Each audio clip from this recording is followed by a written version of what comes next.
Here's a quick hack that you should know when you're building with Tempo.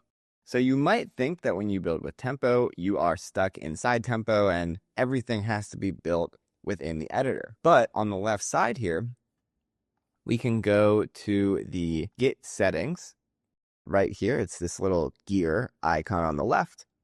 We're going to click Create Repository. And this allows you to create a new repository in GitHub from the code. So that way, all the code isn't stored in Tempo, it's stored on your GitHub. So here you might see also that this notification that you need to install the Tempo GitHub app with the correct permissions, then refresh the model.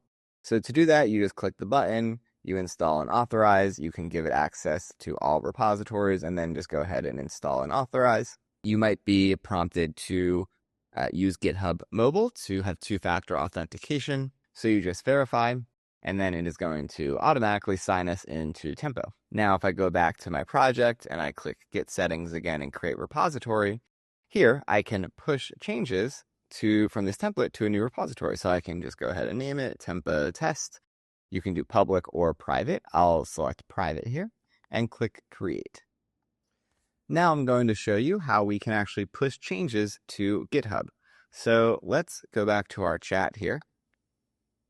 And let's say I want to please change the split button to a green color. So I'll just do a quick, simple change.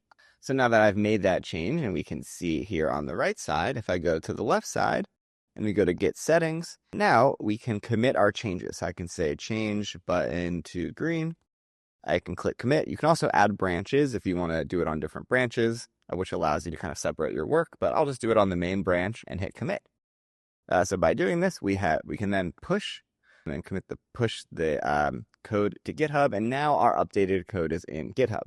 This is pretty cool, and it would also allow you to make changes on something like Cursor and then come back and pull in your updates here in Tempo.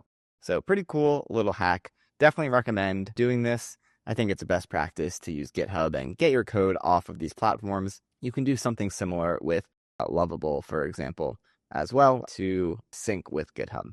So hope that you found this helpful.